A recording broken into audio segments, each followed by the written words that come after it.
If I had a target audience, if I could choose the people who watch my videos, it wouldn't be people who already agree with me. It would be members of my own family and friends that I used to be close to, but who have since drifted away in the way that they think, or rather, don't seem to think anymore. Because I know many people who, over the last decade or so, seem to have lost their minds and can't or won't reason anymore.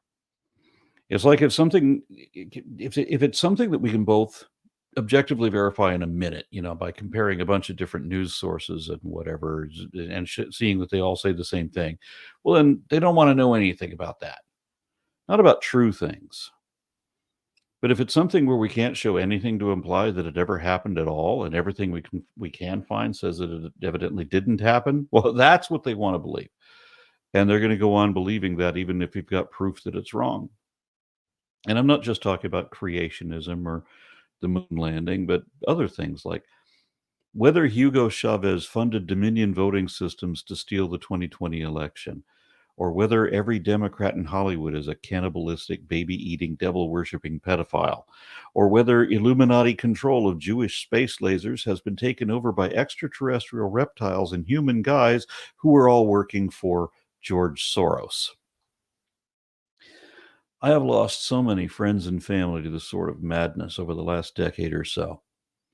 And they only see me as whatever category they want to put me in. And it's always a demonizing, pejorative label anyway.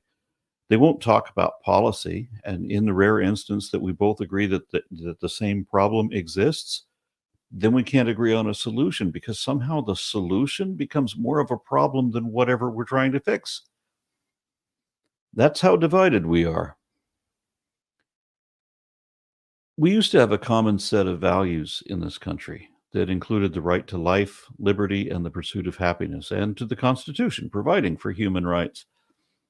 The idea that humans should have rights, God given rights, well, whether they're God given or not, the idea that we should have them, uh, and that various subgroup demographics should not be subjected to systematic prejudice was, I think, or I thought, was something that we universally agreed upon once upon a time.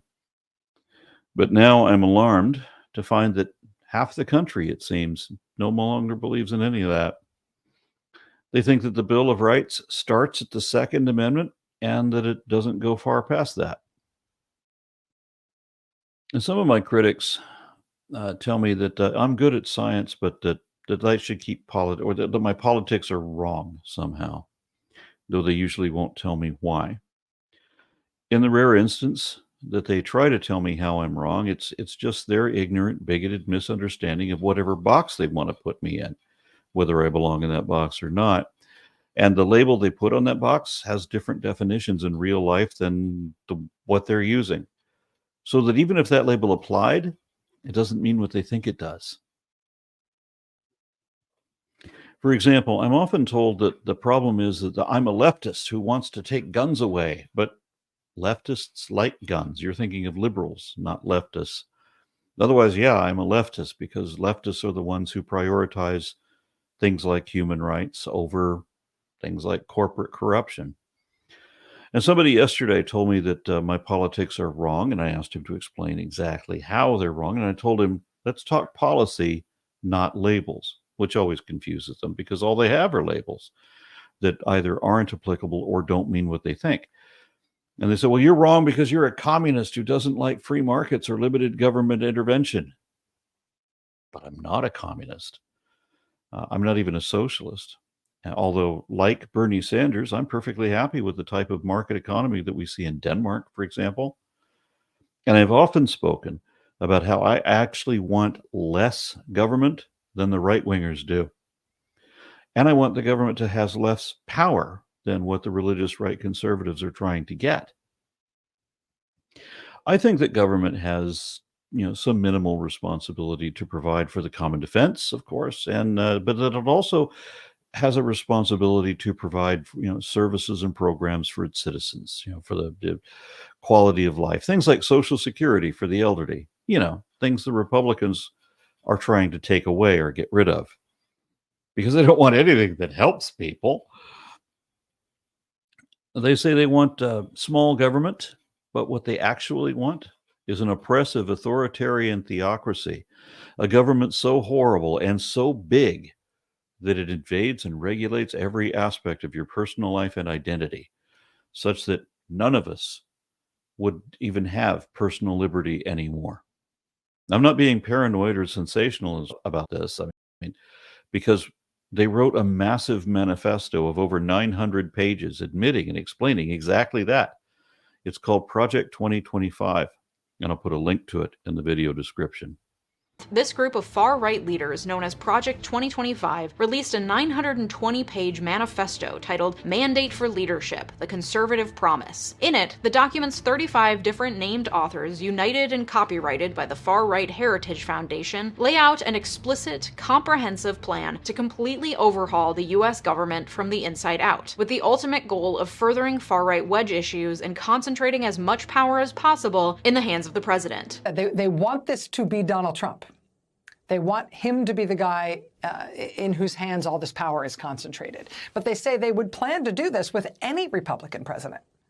The plan is to change the structure of the U.S. government so the next president, the next Republican president, will take direct control of all state power.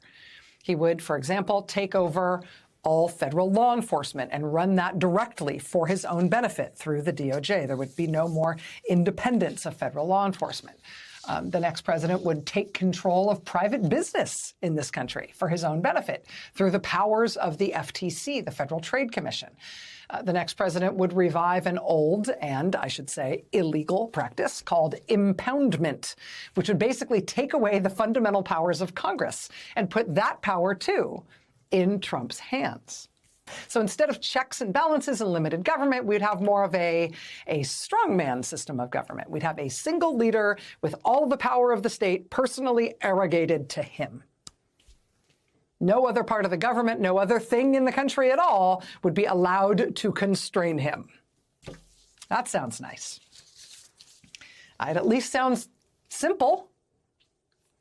That said, it is obviously fundamentally opposite to the whole idea of why we exist as a country in the first place.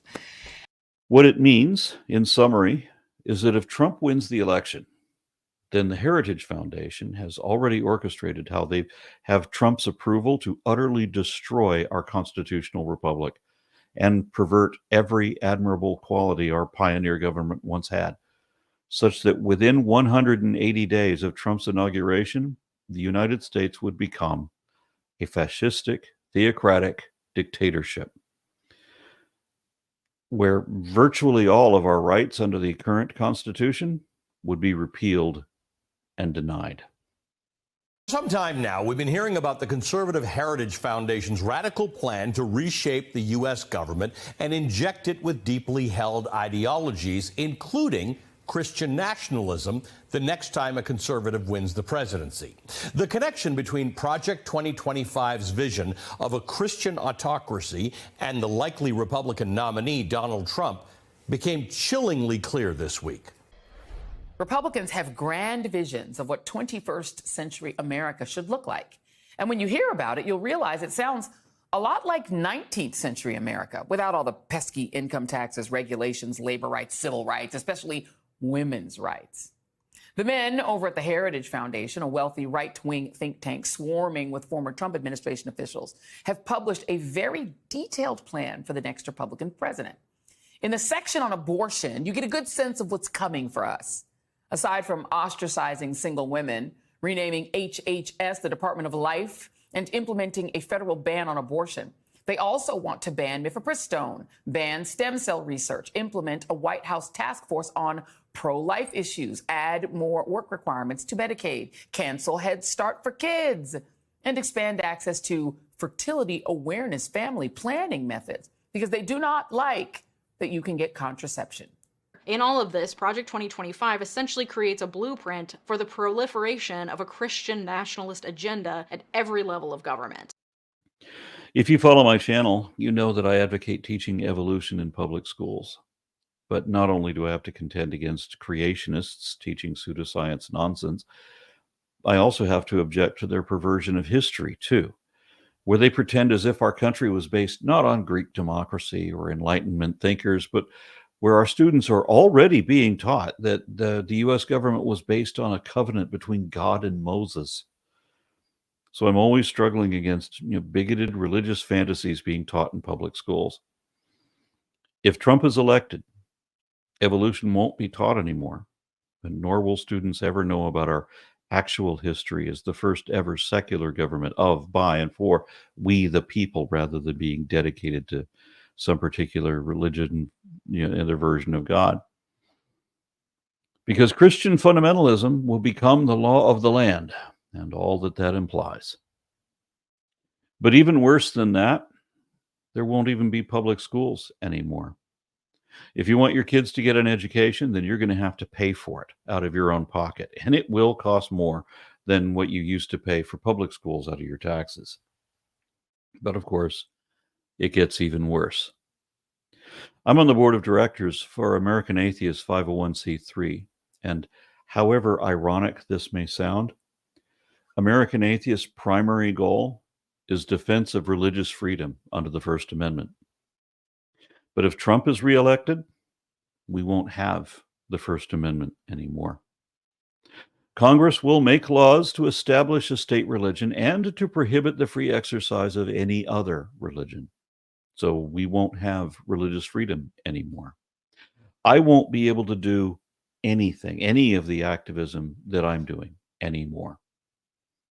Not if I don't speak up now while I still can. The federal government has the largest and most diverse workforce in the country, and Schedule F, an executive order that would replace tens of thousands of civil servants with partisan sycophants, would destroy our government infrastructure, destroy it. It is critical that we understand that the far-right extremists who are advocating for Schedule F see it as a means to an end. It is their pathway to enact widespread, wholesale policy violence. One thing I know for sure about Trump and his sycophants is that they telegraph their harm. Mr. Shriver, are you familiar with Project 2025? Congresswoman, I've read about that. For many people, this is their first time hearing about it, and we must sound the alarm. Project 2025 is a far-right manifesto. It is a 1,000-page bucket list of extremist policies that would uproot every government agency and disrupt the lives of every person who calls this country home. I won't detail every aspect, but I'll share some highlights. The Department of Education would be eliminated, cutting students off from civil rights protections and ending essential Title I funding for K through 12 schools. The Department of Justice would go on a murdering spree. It would rush to use the death penalty and expand its use to even more people while circumventing due process protections. Project 25 not only calls for national book bans in schools, but also creates a list of banned words for the federal government that would be deleted from, quote, every federal rule, agency regulation, contract, grant, and piece of legislation that exists. End quote. Here are just a few of the words on the list: diversity, gender, reproductive health, and of course, conservatives want to ban the word abortion. On that note, abortion care would be inaccessible and illegal no matter where you live. Take it from them. On page 6 of its playbook, Project 2025 states, quote, the Dobbs decision is just the beginning, end quote. People, even in my district, the Massachusetts 7th, a leader in repro justice, would be criminalized for pursuing essential health care. Now, we could have an entire hearing on how these policies would quite literally ruin and end lives, and I didn't even touch upon proposals for housing, climate change, worker protections, and more. If enacted, Project 2025 would destroy the federal government as we know it. And there are some things indicated in Project 2025 that are quite concerning to me. And I want to talk about a few of those topics because this hearing almost feels like a Project 2025 hearing. One of those topics is diversity in the workplace.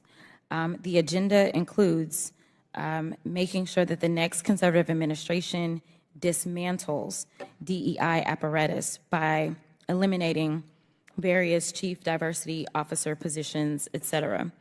And you engaged in an exchange earlier with one of my colleagues, and I don't know if you recall, but it was hit me a little differently as a Black woman sitting here, because it almost seemed as if you either get diversity or you get qualifications. It did not seem as if my colleague understood that someone can be diverse and qualified. And it is why you have people like me that get very frustrated, not just in the halls of Congress, but in general in this country. Because as I'm sitting here, and there seemed to be this question of you're either diverse or you're qualified, all I could think about was the fact that I currently hold an honorary doctorate. I also hold a Juris Doctorate. I also hold a bachelor's. I also technically hold the rank of Lieutenant Colonel in the Civil Air Patrol, and I actually practiced law for almost 2 decades, in addition to serving on various boards, in addition to being a prior state lawmaker. And there are those that would make some people believe that because I happen to be Black and or a woman, that somehow, even though I can rattle off all the qualifications in the world, my Blackness makes me unqualified. They're gearing up for the re-implementing of something called Schedule F, an executive order that Trump signed October of 2020 that would have allowed him to change government policy so that he could fire a bevy of civil servants whose jobs aren't considered political.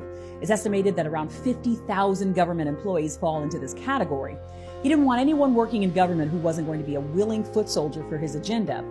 Biden shut that down immediately, but Trump is planning to reinstate it. So with Project 2025, they want to defund the Department of Justice, completely gut the Environmental Protection Agency, get rid of the Department of Education, the Department of Commerce, and the Corporation for Public Broadcasting, which funds PBS. They want to get rid of the National Endowment for the Arts, get rid of the Commission on Civil Rights, get rid of anything that protects consumers, supports marginalized groups, or regulates businesses. They call those agencies governmental waste. Funny that the Defense Department isn't on that list. They're recommending that all diversity, equity, and inclusion programs in government be scrapped and that any protections for the LGBTQ community be done away with. The document confoundingly refers to trans people as pornographers and pedophiles and says they ought to be jailed. The line between the church and the state is egregiously crossed again and again. Its 920 pages are littered with references to the Bible and Christianity and the traditional family unit.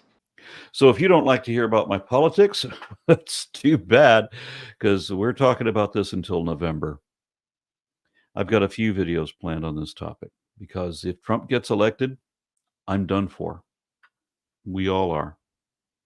So I'm taking this last opportunity to speak up for my country while I still have one.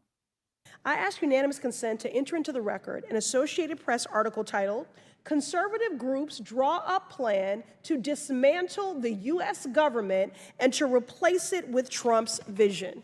Without objection to order. Now, some may be wondering why this is germane to today's hearing with the Office of Personnel Management. Mr. Shriver, do you know who the director of Project 2025 is? No, Congresswoman, I don't. The director is Paul Dans, former chief of staff of OPM under the Trump administration. What we're doing is systematically preparing to march into office and bring a new army of aligned, trained, and essentially weaponized conservatives ready to do battle against the deep state. It requires the collective action of our movement. With the quickening approach of January 2025, we have 2 years and 1 chance to get it right. The language throughout the policy manifesto and the Project 2025 website is militant, clearly meant to play into the fears and the patriotic duty that far-right constituents feel so strongly. The same militant language that led to the righteous anger of the January 6th insurrection. By far the scariest aspect of the policy, and the one getting the most critical commentary, is the absolutist commitment to gutting the administrative state and concentrating power into the hands of the president. The administrative state is sometimes called the fourth branch of government, and there have been debates for centuries as to whether it's constitutional. You know, all those agencies like the EPA, Social Security Agency, HUD, FEMA, the Fed, the Department of Homeland Security? Yeah, all of those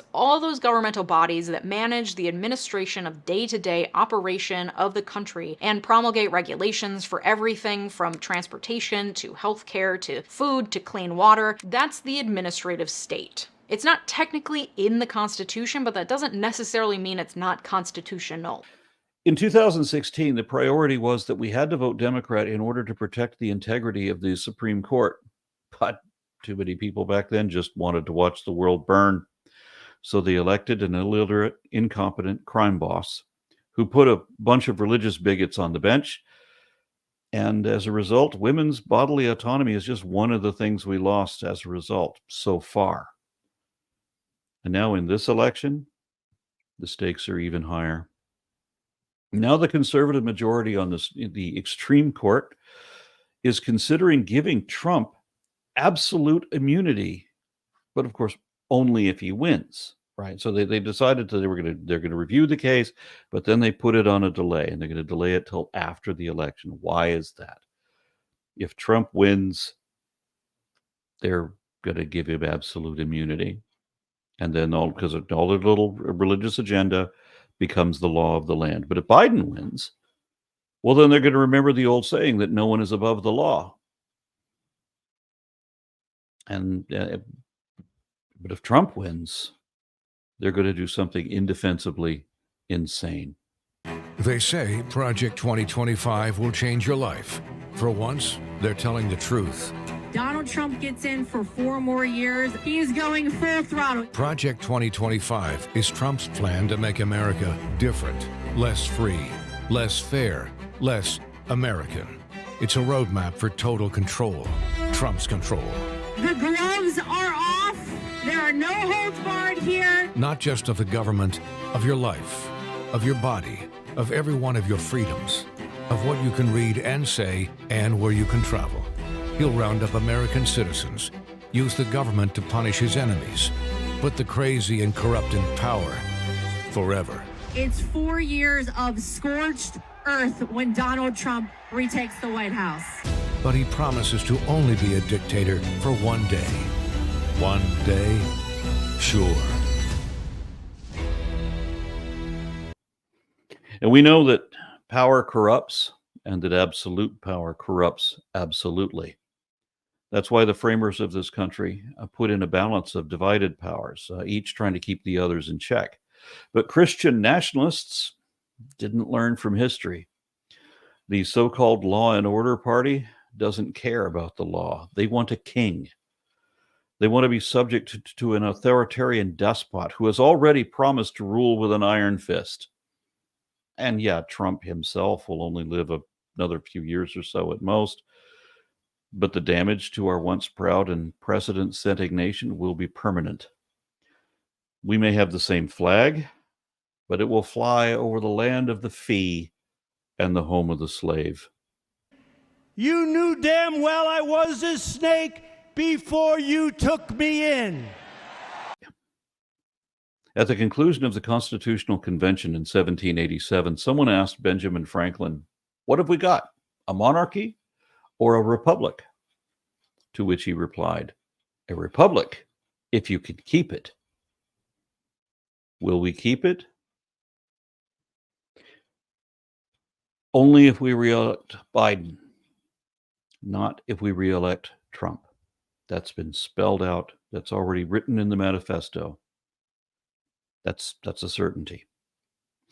It's funny how all these conservatives accuse everyone else of the very thing that they're doing, as if every accusation is a confession. For example, And I stand before you tonight as your best hope of defeating the weaponized Biden and the very evil regime that his people, because it's probably not him because he doesn't know where the hell he is. no, it's the evil weaponized Trump regime. Trump's the one who doesn't know where he is or what he's talking about. He's the one who seems to have lost the ability to speak coherently. And you remember when Trump said that if we don't keep him in power, then we won't even have a country anymore? And now we have their own words, the conservatives' own 900 some odd page document explaining in detail how putting Trump back in power then would mean that we don't have a country anymore. He'll have it.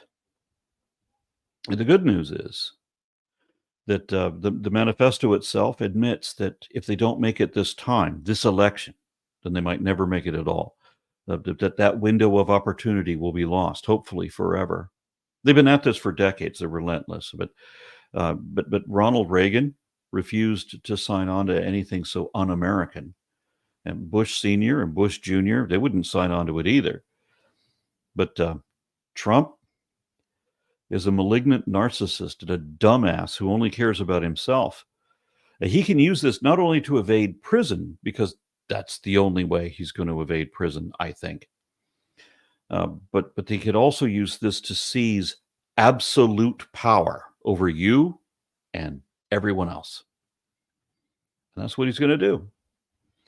But if we re-elect Biden, then the extreme court will have to make the formal and legally binding decision that a president does not have absolute immunity after all. What were we thinking?